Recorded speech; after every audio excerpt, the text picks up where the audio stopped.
Shearing and Woolhandling team. Ken, I'd like you to do some introductions of these two. They don't need a lot, but playing a few mind games with the Aussies will remind them how good these two are. Well, directly to my left here, we've got Joel Anari, the world champion, and Marianne Beatty, who's also a world champion. So I think we're going to take a bit of beating tonight. You know, these two have proved what a good team they are together. And I think there's something else to add there too, where we're actually all born in the Gisborne area. So there must be something about the water there or whatever it is, but yeah, I think we're going to stretch these Aussies out like a Shanghai tonight and give them a good go. Okay, ladies and gentlemen, I'm here with the Australian manager. His name is Jamie Clout, and he's going to introduce his team. Thanks, everyone. I would like to just introduce Sophie Hoof. She's from Victoria in Australia. And our national champion this year is Mel Morris, and she's from Tasmania.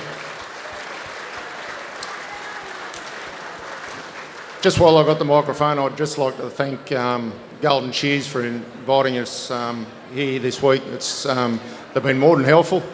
AWI for putting us up, sending us over, and it was really good. Thank you.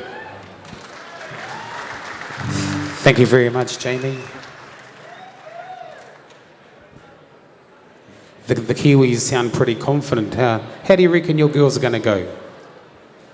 They're a little bit up against it, I think, but yeah, I know they're good, and they'll work hard at it. We won't go away anyway.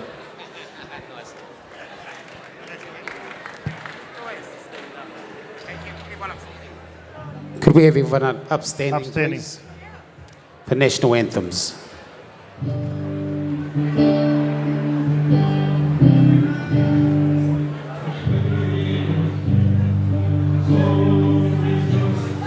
We are young and free.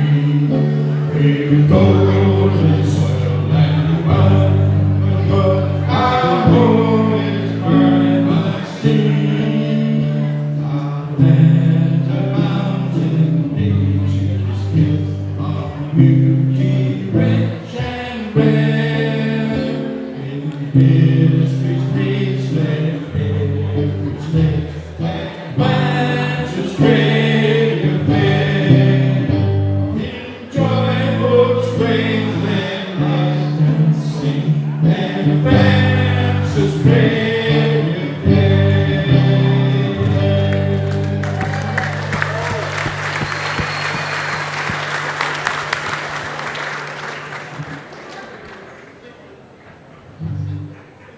God of nations, at thy feet, in thy palms of love we meet. Hear our voices, we entreat.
I tell you what, Gerald, it's nothing better than hearing our national anthem and getting ready to go to war.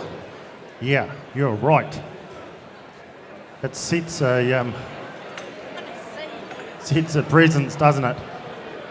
I like the way Ken just quietly mentioned it was the world champion team, the world champion individual in Joel, Mary Beattie, the second best in the world. Did he talk about all that? I think he might have. Yeah, that's the second time. Yeah, that's You're right. It might be well. too, buddy. That's right. It's the second time we've said that. Sorry about that, audience. Okay, over to Tuma and Mavis. Okay, ladies and gentlemen, just looking at our program, each team to handle 4 Merinos, 4 long wool fleeces. The wool handlers have a sealed time in 1 minute and 10 seconds. And in between breeds, there will be a 15-second countdown. Okay, so we do the Merinos first. We'll count down from 15 to 1, and then they will come out with the crossbreds. I'd like to welcome Mavis Mullins here. She's my co-commentator for the wool handling. Thank you very much, Mavis, for joining us, and this is going to be an exciting event. It sure is. It's always a great event when Australia touches base with New Zealand, and nowhere better than in this stadium, Golden Shears, this very evening. So we're going to see a bit of, she's a teamwork thing, this one. It's a team's event. I think last year New Zealand cleaned them up. And I know that, I think the year before, Australia might have won. So we'll see how these wool handlers go. The Aussie wool handlers are quite confident. Their manager reckons that he's got one of the better teams that he's ever had. But then we've got our New Zealand team, Joel and Marianne Beattie, current world champs. Well, we've got the green light upstairs.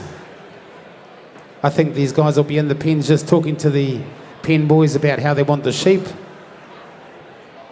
Okay, can we have our shearers to the board? We've got Lee Edmonds up here on stand 1. Shearers to the board, guys. Timekeepers ready. Shearers, get set, go. CP Wools are the sponsor of this event, Mavis. Thank you very much to CP Wools. Certainly nice to see the tables, the green shirts of the CP Wools staff here this evening. They're fabulous supporters of Golden Shears, and of course they're very committed to the future of New Zealand wool. And it's events like this that really help to highlight the value that we can bring from this sector to the New Zealand economy through wool. But let's just get back to the competitors that we have here this evening. In fact, let's start at the Aussie end. We've heard the introduction of Mel and Sophie. Mel is she's no pushover. She's done 3 world championships. She's been to Norway, she's been to Ireland, she's been to Invercargill just late last year. So she certainly knows what she's doing. And of course from Tasmania, these beautiful fine wools, they're just what she has for breakfast. Sophie next to her, another very experienced wool handler. Sophie came to Invercargill as well, so these two know each other very, very well. They know how each other works, and that's what it's all about. It's how the team works together. Tuma, maybe you should talk a little bit about the Kiwis. Yes, down here on stands 1 and 2, we have Marianne Beattie. Marianne, she won the North Island circuit and qualified through to be a New Zealand representative.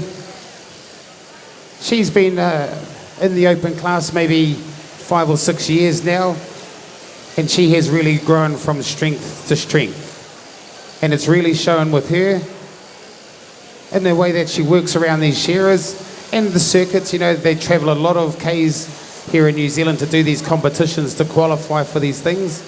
So it's not something that you can take half-hearted. And her partner is Joel Henare. He is the current world champion. Joel hasn't been doing a lot of work in the wool sheds lately. He's got a young family. So he's been spending a bit of time with his children.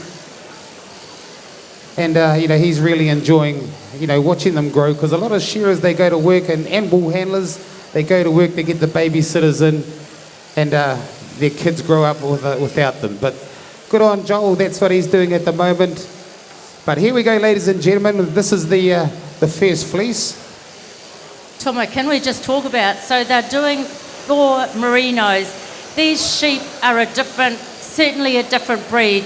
The beautiful wool that you have for your babies, or that you wear next to your skin, this is the breed where that beautiful wool comes from. Look how white and bright it is. So the work that these wool handlers are going to be doing is pretty important. Let's look at the Australians and just the tactics they're employing here. Mel's put the first one on the floor. There we go for Sophie. It's a bit of a tough throw. Fair bit of bunching there. Lovely throw from Joe. Joel Henare, he just nursed that fleece onto the table.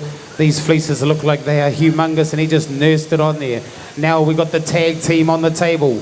Both wool handlers attacking the fleece. We were talking today about how these wool handlers address the table when they get there to skirt the fleeces, and these 2 wool handlers are attacking it. She's nearly roll-up time. Look at this roll-up time for the New Zealand team already. Look at these wool handlers. Joel Henare, he's working away with the fleece. Marianne Beatty, she runs back to the board, grabs the belly wool out. We have a lot of different lines here, Mavis. These wool handlers, they need to be on the ball. They certainly do. Every basket that you see will carry a different class or a different grade of wool.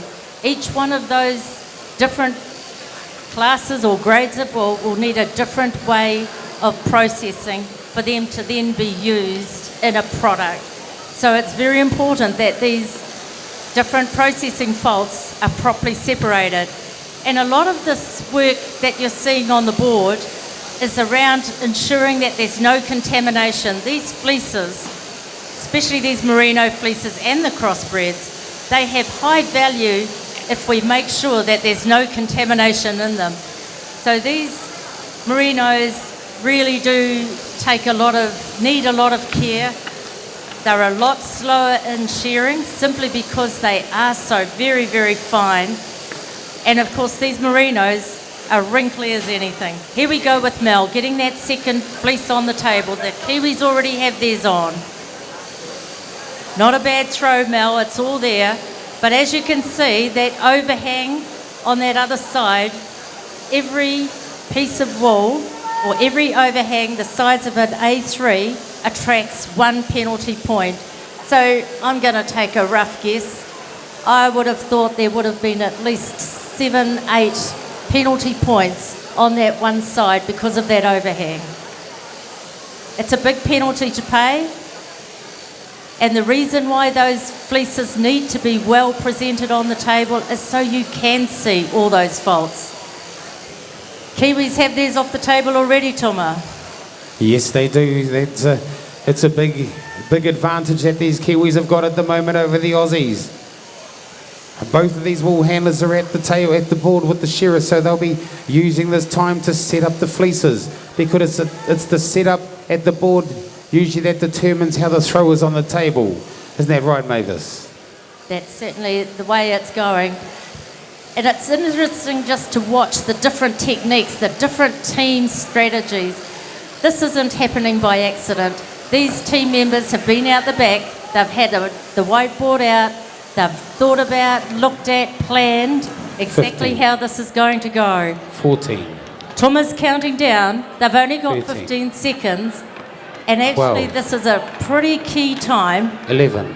because they need to get all of 10. this fine wool out of the way 9. so that they can start on these crossbreds. 8. You don't want that contamination happening.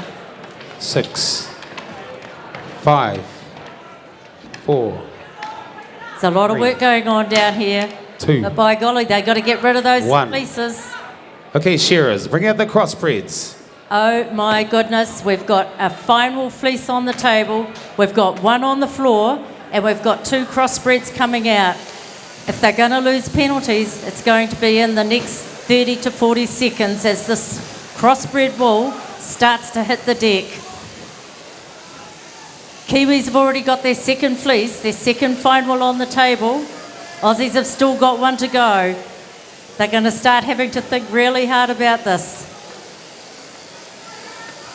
Joel Hinare is working his way around the top of the table. Marianne Beatty, she runs back to her shearers. Just because there's a fleece on the table doesn't mean you can't. You have to ignore what's going on up at the board. Up at the board where the wool is coming off, that is very, very important. Joel Hinare, fingers working flat out. Marianne Beatty, she'll be joining him shortly to help him get rid of this big old merino fleece that's on the table. Here we go, teamwork here for New Zealand. The Aussies, they've still got the merino fleece to go. The New Zealanders are really giving it to the Aussies. Get in behind the Kiwis, ladies and gentlemen. They're giving it to them. Bring it on, ding dong. Here we go. Crossbred wool about to hit the floor. The Aussies are in a heap of trouble. Mavis, what are the Aussies going to do? Yeah, that's a good question. It seems like their tact or their strategy was for Mel to do one side and Sophie to do the other. Hasn't kind of worked for them too well at the moment. They're going to start contaminating, finding cross-contamination happening. But I guess when you get into this sort of situation, the big thing is don't panic. Just don't panic. Keep your mind, keep thinking, keep going, stay to the plan. It's interesting to see, isn't it? Look at the Kiwis, they're already well into their crossbred. Yes, they are. Joel Hinare, he pushes the merino oddmans baskets away. Get out of here. I don't need you anymore. I just need the crossbred baskets. Here we go. Roll up time for Joel Hinare. Marianne Beatty's working away profusely up there on the board. She's got 3 or 4 different lines of wool, but she's an expert in this game. She knows every little one, where it goes. Joel Hinare rolls up the first of the crossbred fleeces. Turns around. He has a look. He's looking for the back legs. Here we go, pulls it into him. Lovely, picks it up nice, tight. Yeah, here he goes, ladies and gentlemen.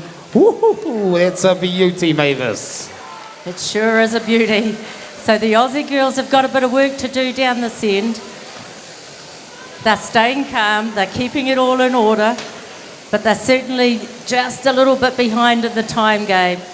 We just want to point out that we've got Australian judges as well as the Kiwi judges here, so although there's some difference in preparation and maybe some standards, once you get to the competitions, you have a fair inkling with all these judges. That was a nice throw, bit of overhang, bit of bunching, but look people, you better start making your thoughts known about who you're supporting here. The Aussies need a bit of a hand. Do we have any Aussie supporters? Come on that corner table over there. Come on, you Shearing, you Aussie shearers, can't hear you. You wait till tomorrow night, guys, it'll be your turn. Here we go, the Kiwis have landed another little beauty. Come on, Joel Hinare, fingers working flat out. Marianne Beatty's at the board. This is how teamwork rolls. The Aussies, they're stuffed. They don't know what the heck's going on. They're looking at each other. What's happening? I'll tell you what's happening. The Kiwis are kicking your butt. Come on, Joel Hinare, Marianne Beatty. Here we go. She's nearly roll up time. Yeah, Marianne Beatty grabs the broom. What's happening down there, Mavis? Yep, it's just a matter of keeping cool, calm and collected. Don't panic. That's the big thing. Just do what you're there to do. Stay focused. Don't let the commentary down the other end upset you two girls too much. Just hang in there and do your work. They're doing all right. They're doing all right. They are doing very, very well. We've got Marianne over there. She's just going through the baskets, making sure everything is where it should be.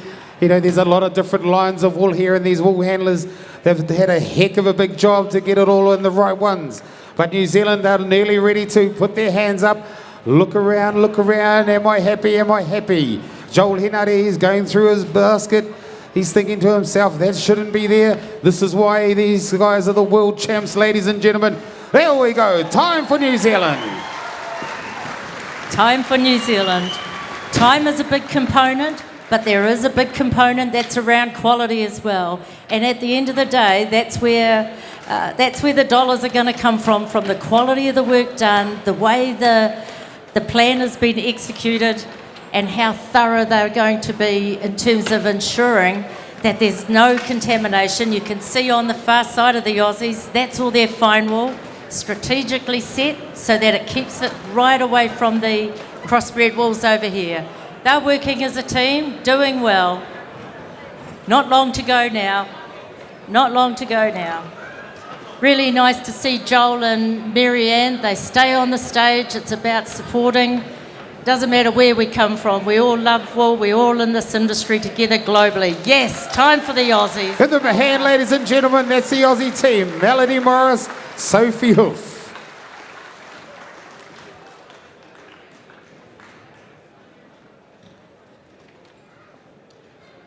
We'd like to thank our shearers. Thanks a lot, guys. Getting up there and doing the job for us. That's Paddy Mason and his crew.